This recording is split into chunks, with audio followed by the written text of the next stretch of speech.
नमस्कार, जय हिंद, जय Bharat. Sangaria senior secondary public school के इस डिजिटल प्लेटफॉर्म पर आपका हार्दिक स्वागत और अभिनंदन। जैसा कि अपने कक्षा 9वीं में दो चरों वाले रैखिक समीकरण टॉपिक चल रहा था और उसमें आज अपन कर रहे हैं प्रश्नावली 4.2 और उसके कुछ प्रश्न कर रहे हैं। तो यहाँ पर प्रश्न दे रखे हैं कि जो एक समीकरण अपने को दे रखे उस समीकरण के 4 हल लिखिए कि किसी समीकरण के 4 हल। तो यहाँ पर जो अपने को समीकरण दे रखी है, क्वेश्चन जो दे रखा है, क्वेश्चन निम्न समीकरण के 4 हल ज्ञात करो। मतलब जो समीकरण दे रखी है उस समीकरण के आपको 4 सॉल्यूशन निकालने। और इसके पहले वाले वीडियो में हमने पढ़ा था कि ऐसी दो चरों वाली कोई भी अगर आपको रैखिक समीकरण मिलती है तो उसके अपरिमित रूप से अनंत हल होते हैं। तो आपके इसके 4 हल निकालने, जो भी समीकरण दे रखी है। तो प्रश्न में जो समीकरण दे रखी है 2x + y = 7। क्या दिया है? क्वेश्चन में समीकरण दे रखी है 2x + y = 7। क्या दिया है?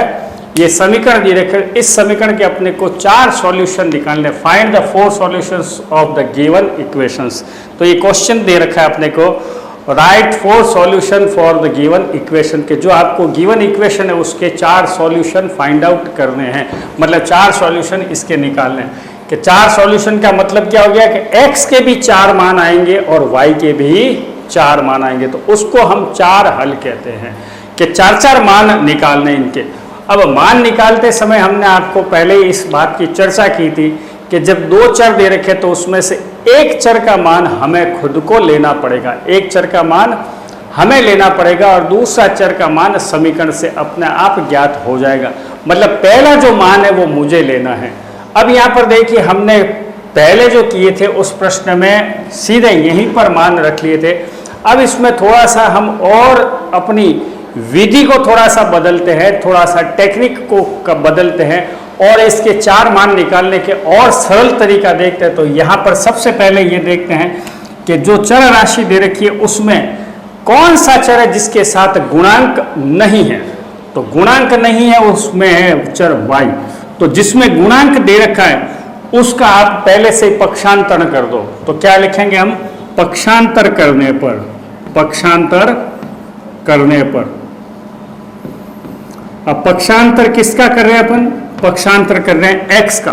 तो y बराबर क्या हो जाएगा? 7 - 2x। कि ये 2x जो है ये बराबर के पहले किधर था? लेफ्ट हैंड साइड में। अब किधर आ गया? राइट हैंड साइड में। अब आपके मन में प्रश्न उठता है कि सर आपने 2x का पक्षांतर क्यों किया, y का क्यों नहीं? बिल्कुल, उसका कारण अगर मैं y का पक्षांतर करता तो बाद में मुझे उसमें 2 से भाग भी लगाना पड़ता। बिल्कुल, क्योंकि अगर मैं y का पक्षांतर करता तो मैं दोनों कंडीशन, दोनों चीज बता देता हूं कि हमने x का पक्षांतर क्यों किया। तो यहाँ पर y बराबर क्या हो जाएगा? यहाँ पर अगर मैं y का पक्षांतर करता तो 2x बराबर 7 - y और x बराबर क्या हो गया? 7 - y बटा 2। तो मतलब मैं y का मान मानता तो ऐसा लेना पड़ता कि वो 2 से कटे।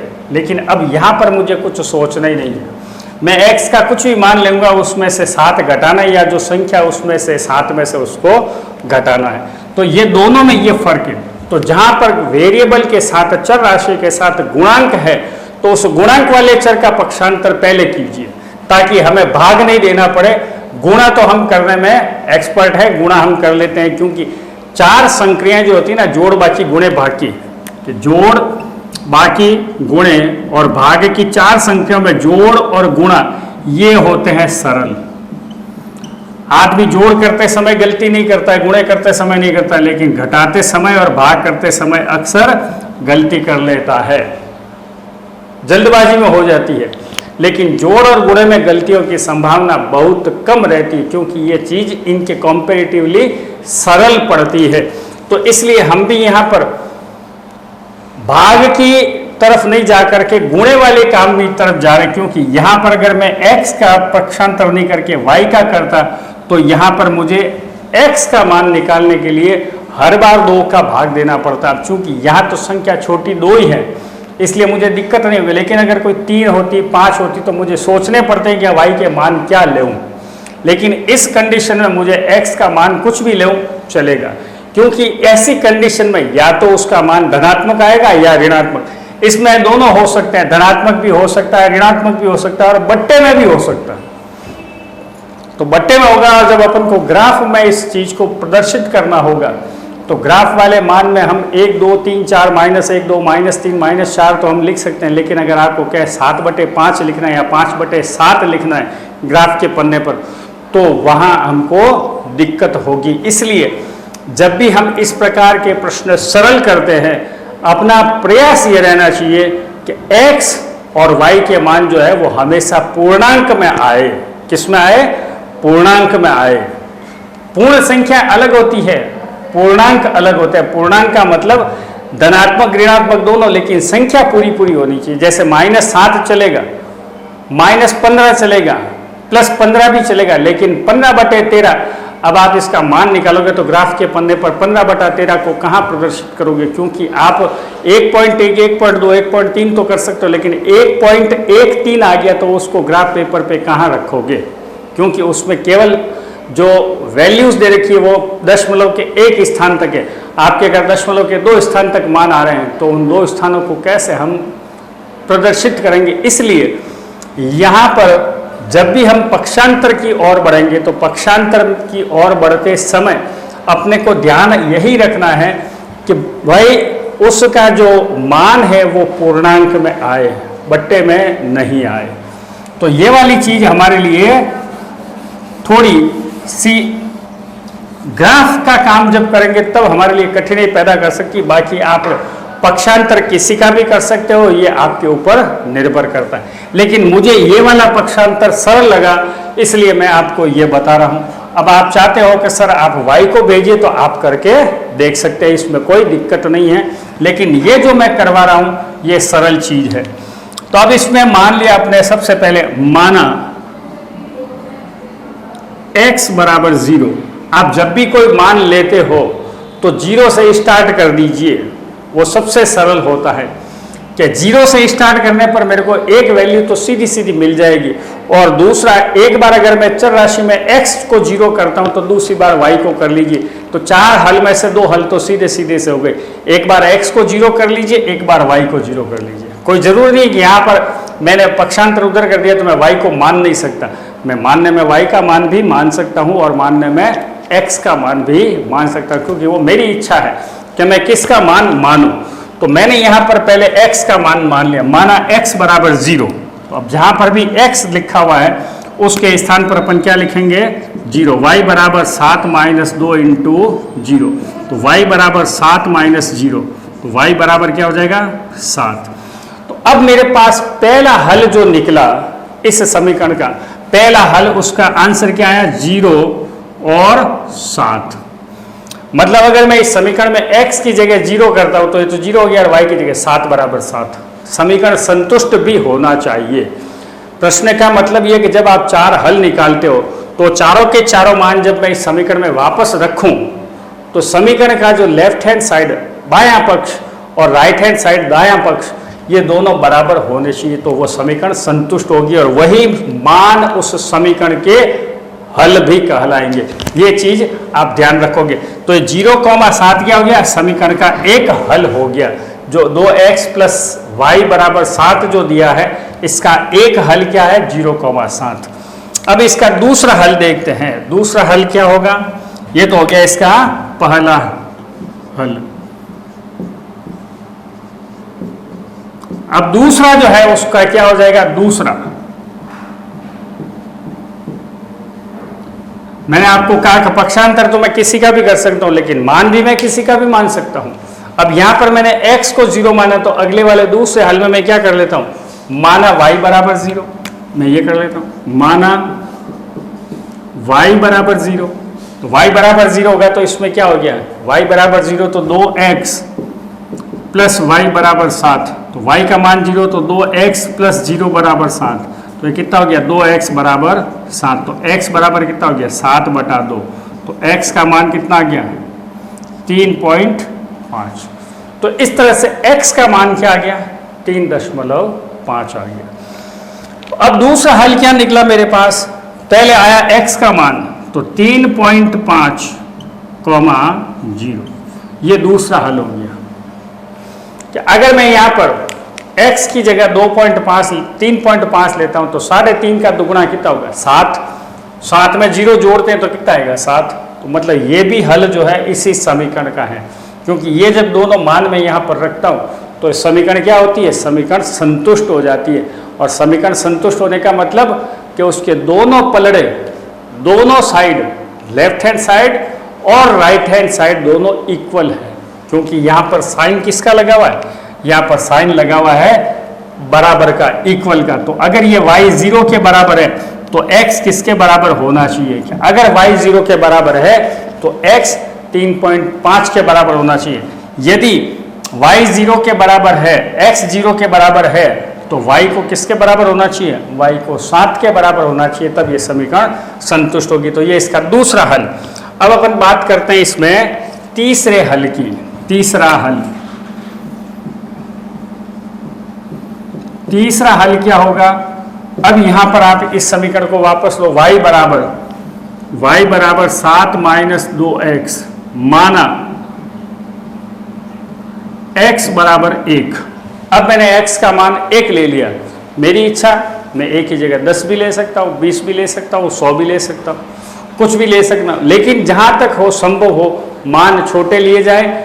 तो हम ग्राफ पर जब उसको प्रदर्शित करना होगा, जब ग्राफ पर इसको निर्देशित करना होगा, जब ग्राफ पर इसको प्लॉट करना होगा, तो मैं आसानी से इन मानों को ग्राफ के पन्ने पर प्लॉट कर पाऊंगा और अपना ग्राफ भी बना पाऊँ, क्योंकि इस प्रश्नावली में से जो प्रश्न आता है वो ग्राफ से संबंधित आता है।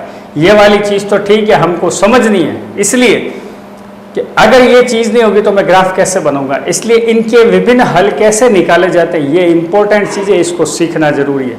लेकिन परीक्षा में जो है 6 नंबर का प्रश्न और 5 नंबर का प्रश्न बनता है इसका, और दे देते हैं निम्न जो समीकरण दे रहे उस समीकरण का आलेख खींचिए। तो आलेख खींचते समय आपको न्यूनतम 3 हल तो निकालने ही पड़ेंगे, क्योंकि 2 हल से तो कहीं से भी 2 बिंदु को मिलाएंगे तो सीधी रेखा ही मिलेगी। लेकिन जब 3 बिंदु होंगे और वो तीनों एक ही लाइन पर होंगे तब हम कहेंगे कि ये सीधी रेखा है। ये हमेशा ध्यान रखना कि अगर सरल रेखा के ग्राफ अपने को ग्राफ पन्ने पर प्रदर्शित करने तो वहाँ पर कितने पॉइंट होने चाहिए, वहाँ पर एटलीस्ट 3 बिंदु होने चाहिए, क्योंकि समरेखीय बिंदु की परिभाषा क्या है, 2 या 2 से अधिक बिंदु एक रेखा पर स्थित हो तो उसे संरेखीय बिंदु कहते हैं। 2 से अधिक बिंदु, तो 2 से अधिक मतलब 3 भी हो सकते हैं, 4 भी हो सकते हैं और 40 भी हो सकते हैं। 2 तो नहीं होंगे, 2 से ज़्यादा ही होंगे। तो लीनियर पॉइंट्स जो होते हैं उसमें more than 2 points are on a line, those are known as collinear points. तो उसको हम कोलीनियर संरेखीय बिंदु कहते हैं। तो संरेखीय बिंदु क्या हो गए कि 2 से अधिक बिंदु यदि एक सरल रेखा पर स्थित है तो हम उसको संरेखीय बिंदु कहते हैं। तो इसलिए अपने को यहाँ पर एक हल, दूसरा हल और तीसरा हल, ग्राफ के लिए 3 हल तो हमको निकालने ही पड़ेंगे। तो अब यहाँ पर अपना जो है माना x बराबर 1, तो आगे क्या आ जाएगा, यहाँ पर जो समीकरण दे रखा है समीकरण में x का मान रखो, y बराबर 7 माइनस 2 इंटू 1, y बराबर 7 माइनस 2, तो y बराबर क्या हो गया 5 हो गया। तो अब यहाँ पर तीसरा सॉल्यूशन मेरे पास क्या आया, पहले x का मान 1 तो अब y का मान 5। अब यहाँ पर लगा करके देखिए x का मान अगर 1 रखता हूँ तो 2 एकम 2 प्लस 5, 2 और 5 कितने हो गए 7 बराबर 7। तो ये समीकरण के ये मान भी संतुष्ट करते हैं। इसका मतलब ये इसका तीसरा हल हो गया, पहला हल, ये दूसरा हल और ये तीसरा हल। तो 3 हल हो गए। अभी हमको एक हल और निकालना है जिसको हम चौथा हल कहेंगे। तो यहाँ पर हम चौथे हल को भी सरल कर लेते हैं कि अगर मुझे चौथा हल निकालना है तो अलग से इसका मान लेना पड़ेगा, और ये चौथा हल। चौथे हल में समीकरण क्या दे रखी है, मुझे समीकरण वापस वही दे रखी है, y बराबर 7 माइनस 2x। अब यहाँ पर मैंने पहले x 0 लिया या y 0 लिया, यहाँ पर x 1 लिया। अब पक्षांतर x का किया तो मैं अब यहाँ पर x का मान क्या ले सकता हूँ, x का मान 2 भी ले सकता हूँ, -1 भी, कुछ भी ले सकता हूँ। तो अपन ने मान लिया माना x बराबर 1, माना x बराबर 2, यहां पर x का मान हमने 2 ले लिया। तो अब x का मान 2 लेने पर क्या होगा, समीकरण में मान रखने पर y बराबर 7 माइनस 2 इंटू 2, तो y बराबर 7 माइनस 4, y बराबर 7 में से 4 गए, कितने बच गए 3, तो y बराबर कितना हो जाएगा 3। तो इसका चौथा हल क्या मिला मुझे, x का मान आ गया 2, तो y का मान कितना हो गया 3। अब यहाँ पर आप इसके मान रख के देखो, 2 का मान x बराबर 2 रखा, तो 2 दूनी 4, 4 प्लस 3 कितने हो गए 7। तो ये इसका चौथा हल, मतलब मैं ऐसे चाहूँ तो इसके अनंत मान निकाल सकता हूँ, लेकिन किताब में अपने प्रश्न क्या पूछा गया है कि निम्न समीकरण के 4 हल ज्ञात करो। तो ये पहला, ये दूसरा, तीसरा और ये चौथा, ये 4 हल इस प्रकार से हम इनके हलों को ज्ञात करते हैं। तो ऐसे अलग प्रश्न हैं, अब दूसरे समीकरण दे रखे, ठीक उनको इसी प्रकार से सरल करना है और अपने इनके 4 मान ज्ञात करने हैं। तो ये इस तरह से आपको कोई भी समीकरण दे सकते हैं, जैसे समीकरण आ गई x बराबर 4y, क्या आ गया प्रश्न में x बराबर 4y। तो अब इस समीकरण को हटा करके अगर मैं दूसरा समीकरण लिखता हूं x बराबर 4y, क्या लिखते हैं समीकरण, x बराबर 4y, क्वेश्चन x बराबर 4y। अब इसके मुझे 4 हल निकालने, तो ये तो बहुत ही सरल हो गया, कोई पक्षांतर करने की भी जरूरत नहीं, आप तो सीधा y का मान 1 2 3 4 ले लिया, तो यहाँ पर 4 8 12 और 16 सीधे सीधे आ जाएंगे। अगर x का मान मेरे को निकालना है या y का मान निकालना है तो मैं मान किसी का, लेकिन अब यहाँ पर फिर ध्यान रखिए कि अगर इस कंडीशन में मैं x के मान को मानूंगा तो बार बार 4 का भाग लगाना पड़ेगा, तो यहाँ x का 4 8 12 16 ऐसे मान लूंगा तो काम बनेगा। लेकिन y में क्या हो जाएगा, अगर मैं 1 2 3 4 लेता हूं,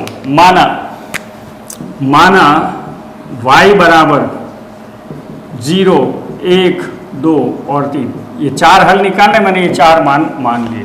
तो अब यहाँ पर सबसे पहले y का मान अगर 0 लेता हूं तो x भी क्या आ जाएगा 0। तो पहले समीकरण में पहला हल क्या आ गया मेरे पास, पहला हल आ गया x और y दोनों 0 और 0।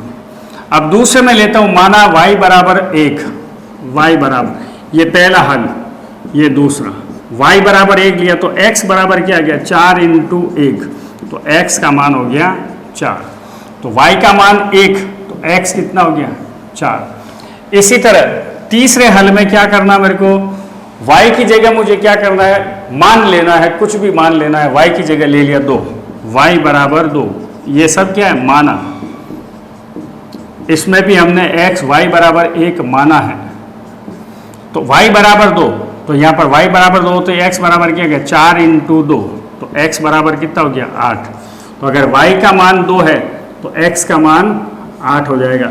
अब आपको पता चल रहा है यहाँ 1 आ रहा है तो 4 और 2, तो अब 3 लूँगा तो कितना आना चाहिए, बिल्कुल करेक्ट 12, क्योंकि यहाँ पर 4 से गुणा हो रहा है। तो जैसे जैसे मैं मान लूँगा, अब आपको पता चल गया 4 क्या, मैं इसके 40 400 हर निकाल सकता हूँ कि यहाँ गिनती लिखते जाओ और उसमें पारा 4 का बोलते जाओ, 4 एकम 4, 4 दूनी 8, 4 3 12, 4 चौक 16, 4 पंजे 20, 4 छंग 24, 4 17। तो ऐसे में इनके हल निकाल सकता हूँ, 4 नहीं चाहे जितने हल निकाल सकता हूँ। लेकिन अपने को प्रश्न क्या दे रखा है, प्रश्न दिया निम्नलिखित समीकरण के 4 हल ज्ञात कीजिए। चले अगला प्रश्न देखते हैं। अगले प्रश्न में दे रखा है कि एक समीकरण अपने को दे रखे, निम्न समीकरण में कौन से हल दिए गए समीकरण के हैं। तो समीकरण दे रखी है यहाँ पर x-2 बराबर 4, तो इसमें अपने को ऑप्शन दिए हुए हैं, समीकरण के हल ज्ञात कीजिए, निम्न में से विकल्प चुनिए जो समीकरण को संतुष्ट करते हैं। दी गई समीकरण के हल होंगे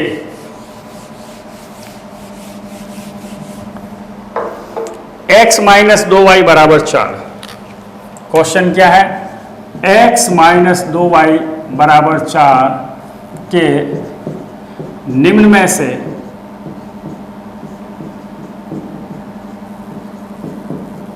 कौन से हल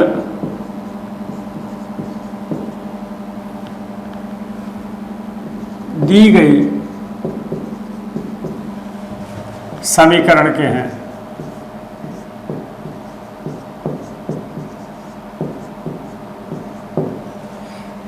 तो यहाँ पर जो है मेरे को इस समीकरण दे रखे थे, इसके ऑप्शन में क्या दे रखा है 0,2 2,0।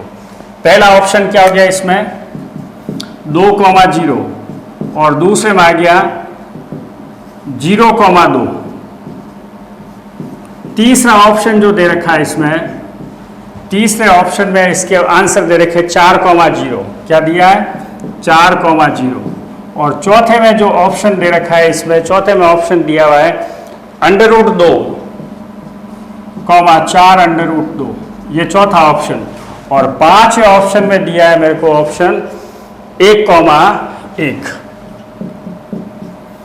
मतलब ये इस समीकरण में से कौन सा हल जो है इस समीकरण को संतुष्ट करता है। प्रश्न ये है कि x - 2y = 4 के निम्न में से कौन से दी गई समीकरण के हल है।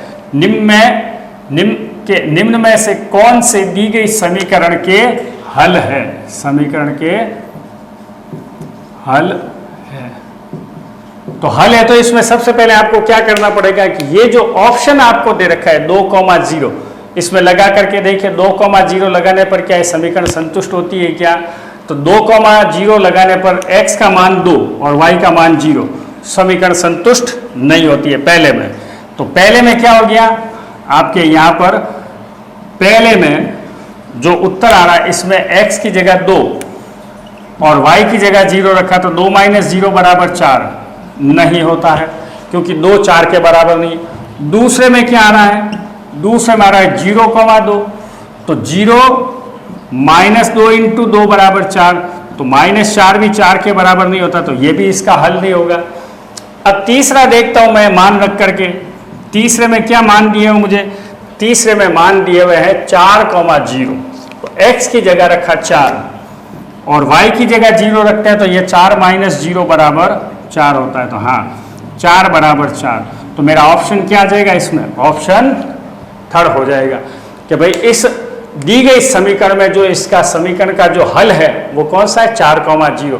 तो जब मुझे यहाँ पता चल गया कि हल है, तो आगे इन दोनों को ट्राई करने की जरूरत भी नहीं है। अगर कर भी लेते हैं तो 1 - 1 ही आएगा और -1 4 के बराबर होता नहीं। तो इस प्रकार से अपनी ये जो 4.2 प्रश्नावली जो थी उसमें इस प्रकार के प्रश्न दिए गए हैं। तो अभी इसके 1-2 प्रश्न हम और करेंगे और फिर जो है हम इस प्रश्नावली को समाप्त करके अगले वीडियोज़ में हम नई चीज़ के साथ हम आएंगे। तब तक के लिए जय हिंद, जय भारत।